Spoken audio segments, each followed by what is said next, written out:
Hi friends, இன்னைக்கு ஒரு சூப்பரான லஞ்ச் மெனு பார்க்க போகிறோம். ஸோ இன்றைக்கி வந்து என்னென்னு பார்த்தீங்கன்னா பருப்பு சோறு.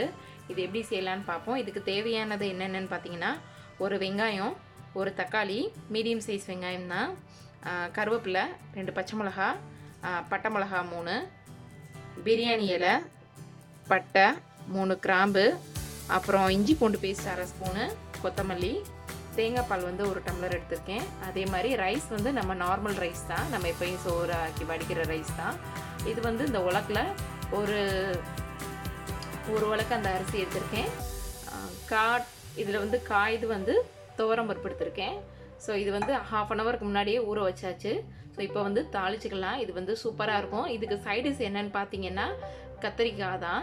ஸோ இது வந்து ஃபஸ்ட்டு தாளித்து வச்சுக்கலாம். அது பிறகு கத்திரிக்காய் எப்படி செய்யலான்னு பார்க்கலாம். இப்போ அடுப்பு ஆன் பண்ணிக்கலாம். இது குக்கர்லேயும் வைக்கலாம், சட்டிலையும் வைக்கலாம். குக்கரில் வச்சிங்கன்னா கொஞ்சம் சீக்கிரம் முடிஞ்சிடும், சட்டிலையுமே சீக்கிரம் இதாகிடும். குக்கரில் வச்சோம்னா நம்மளுக்கு இன்னும் ஃபாஸ்ட்டாக நம்மளுக்கு வந்து வேலை முடிஞ்சிடும். ஸோ அதனால் பருப்புன்றதுனால கொஞ்சம் நல்லா வேகணுன்றதுனால நான் இப்போ வந்து குக்கர் சூஸ் பண்ணியிருக்கேன். உங்களுக்கு குக்கருக்கு சில பேருக்கு வந்து குக்கர் ரைஸ் வந்து பிடிக்காது. ஸோ அப்படி இருக்கும்போது நீங்கள் வந்து சட்டிலையும் கூட வச்சுக்கலாம். இப்போ குக்கர் நல்லா காஞ்சிச்சு. இப்போ நம்ம வந்து எண்ணெயும் நெய்யும் ஊற்றிக்கலாம். சைட்லேயே முட்டையும் வேக வச்சிடலாம்.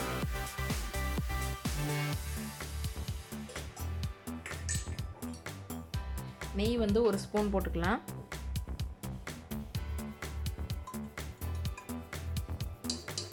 இது தேங்காய் பால் ஊற்றாமலையும் நல்லா தான் இருக்கும். தேங்காய் பால் ஊற்றினோம்னா இன்னும் கொஞ்சம் டேஸ்ட்டு கொஞ்சம் நல்லாயிருக்கும். நீங்கள் தேங்காய் பால் வேண்டாம் அப்படின்னா நீங்கள் நார்மல் நம்ம தண்ணியும் யூஸ் பண்ணிக்கலாம். தேங்காய் பால் ஊற்றுனீங்கன்னா இன்னும் கொஞ்சம் நல்லா டேஸ்டியாக இருக்கும்.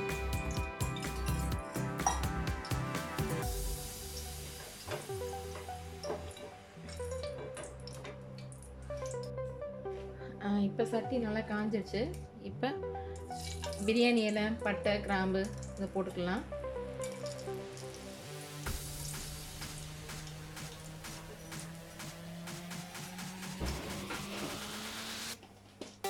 ஏலக்காய் 2 ஆட் பண்ணிடுங்க.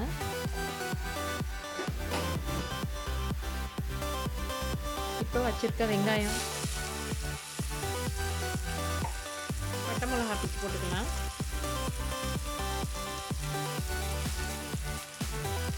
கருவேப்பிலை,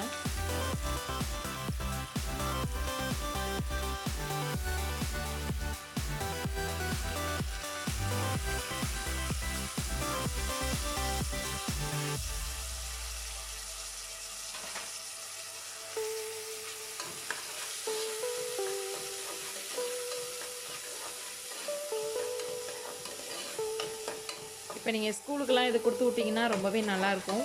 கிட்ஸ்க்கு ரொம்பவே பிடிக்கும் இந்த மாதிரி ரைஸு. கண்டிப்பாக ட்ரை பண்ணி பாருங்கள்.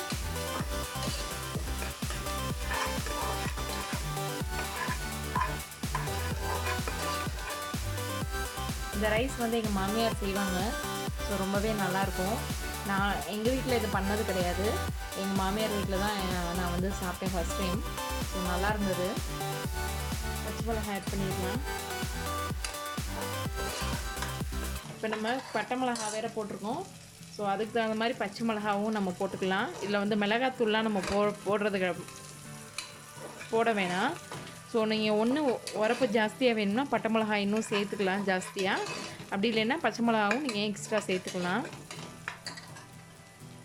இப்போ வந்து இஞ்சி பூண்டு பேஸ்ட்டு 1/2 ஸ்பூனு,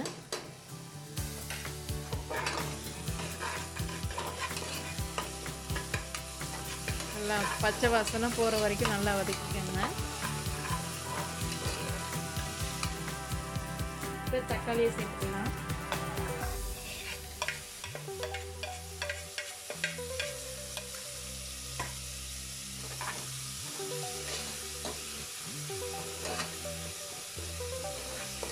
இப்போ நான் 1 டம்ளர் அரிசின்றதுனால அதுக்கு 1/4 டம்ளர் பருப்பு போட்டேன்.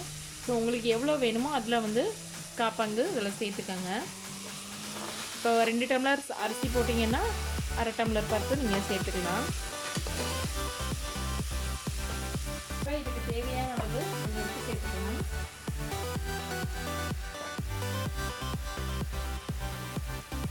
இப்போ ஜீரகத்தூள் ஆட் பண்ணிக்கோங்க. ஜீரகத்தூள் வந்து 1/2 டீஸ்பூன் போட்டிருக்கேன். அதே மாதிரி மஞ்சத்தூள் 1/4 டீஸ்பூன்.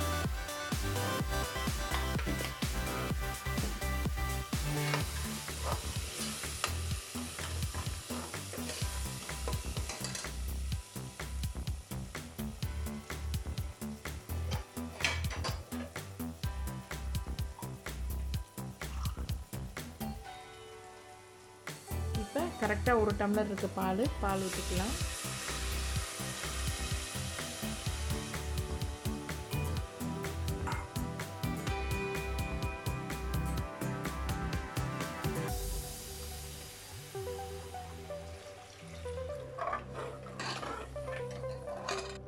இப்போ நம்ம வச்சுருக்க பருப்பையும் அரிசியையும் போட்டுடலாம்.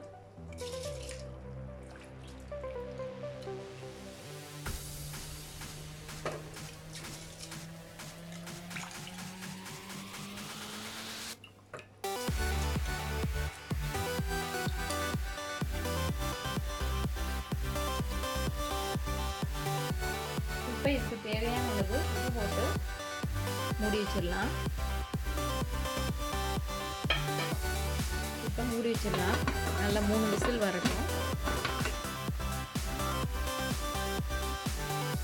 ஒன்றுமே போட்டாச்சு, 3 விசில் வரட்டும். இப்போ முட்டையுமே நல்லா கொதிச்சிருச்சு, ஆஃப் பண்ணிடலாம். இப்போ சோறு முடிஞ்சு, விசில் இன்னும் போகல. இப்போ நம்ம வந்து கத்திரிக்காய் வச்சிடலாம். பார்த்தீங்கன்னா இவ்வளோ பெரிய எக் பிளான்ட் தான். ஸோ இது வந்து நான் கட் பண்ணிட்டேன் உங்கள்கிட்ட காமிக்கிறதுக்கு முன்னாடி. ஸோ இது வந்து பாதி கட் பண்ணி வச்சுருக்கேன். இப்போ பாதி தான் போட போகிறோம். இது ரொம்ப பெரிய கத்திரிக்காய், அதனால இப்போ பாதி தான் பண்ண போகிறோம். இப்போ வந்து தாளிச்சிக்கலாம். நான் வந்து ஆன் பண்ணிட்டேன். இதுக்கு வந்து ஒரு வெங்காயம், ஒரு தக்காளி, அவ்வளோதான். புளி. சட்டி காஞ்சிச்சு, எண்ணெய் ஊற்றிக்கலாம்.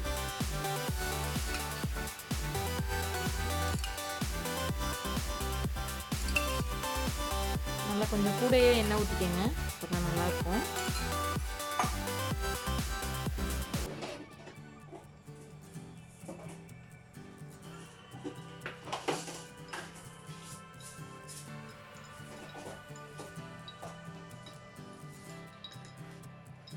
இப்போ பட்டை மிளகாய் போட்டுடலாம்.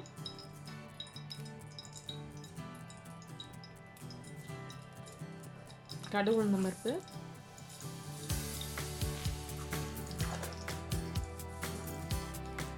இது பார்த்தீங்கன்னா ஒரு 30 மினிட்ஸில் இந்த வேலை முடிஞ்சிடும். அதாவது ஒரு 45 மினிட்ஸ் எல்லாம் சேர்த்து பார்த்தோம்னா 45 மினிட்ஸில் நம்ம ரைஸு, கத்திரிக்காய் எல்லாமே வச்சிடலாம். இது வந்து பேச்சுலராக இருக்கவங்களுக்கு வந்து ரொம்பவே யூஸ்ஃபுல்லாக இருக்கும். இப்போ வெங்காயம் போட்டுடலாம். வெங்காயம் நல்லா பொடிசாக கட் பண்ணது ஒரு வெங்காயம். இது பேச்சுலராக இருக்கவங்களுக்கு வந்து ஈஸியாக இருக்கும். அவங்க வந்து ஈஸியாக அந்த மாதிரி ரைஸ் வச்சு இந்த மாதிரி வச்சு சாப்பிட்றதுக்கு.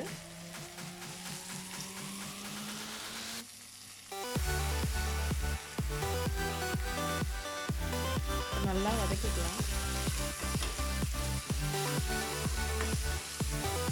இதுக்கு தேவையான அளவு உப்பு போட்டுக்கோங்க. உப்பு போட்டு நல்லா வதக்கிக்கோங்க.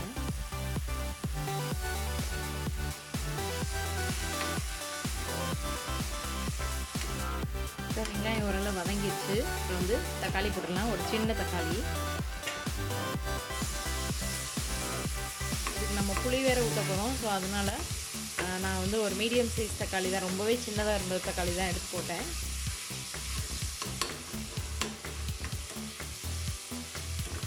தக்காளியுமே கொஞ்சம் நல்லா வதங்கட்டும், அப்போ தான் நல்லா டேஸ்ட்டாக இருக்கும். ஸோ தக்காளியுமே கொஞ்சம் குக் ஆகிடுச்சு. இப்போ வந்து எக் பிளான்ட்டை போட்டுடலாம். நல்லா எண்ணெயிலே நல்லா வதங்கட்டும்.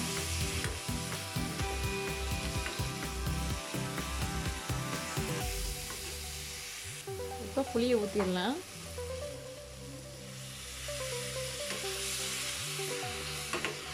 புளி நல்லா ஒரு நெல்லிக்காய் சைஸு, சின்ன நெல்லிக்காய் சைஸ் அளவு எடுத்து நல்லா கரைச்சி ஊற்றியாச்சு. ஸோ இது வந்து வேகட்டும் நல்லா. இதுக்கு வந்து தேவையான அந்த கத்திரிக்காய்க்கும் சேர்த்து உப்பு போட்டுருங்க. நல்லா இது வந்து இதாகட்டும். ஒரு மூடி போட்டு மூடி வச்சா நல்லா வெந்துடும் கத்திரிக்காய். இப்போ குக்கர் விசில் போயிடுச்சு. இப்போ ரைஸ் திறந்து பார்த்துக்கலாம்.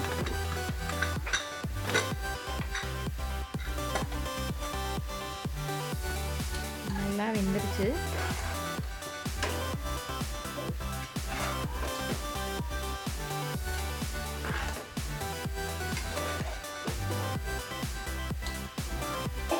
பருப்பு ரைஸ் எல்லாமே நல்லா வெந்துருச்சு. இந்த ஸ்டேஜில் கொத்தமல்லி இலை போட்டுக்கலாம்.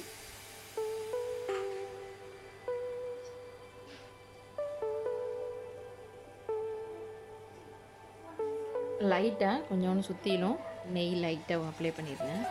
இன்னுமே கொஞ்சம் டேஸ்ட்டாக இருக்கும்.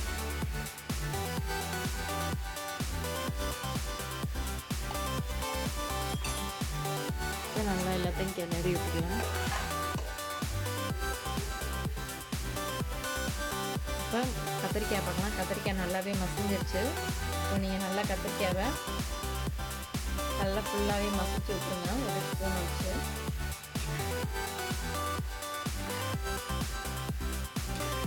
அவ்வளோதான், முடிஞ்சிருச்சு. அடுப்பை ஆஃப் பண்ணிடலாம்.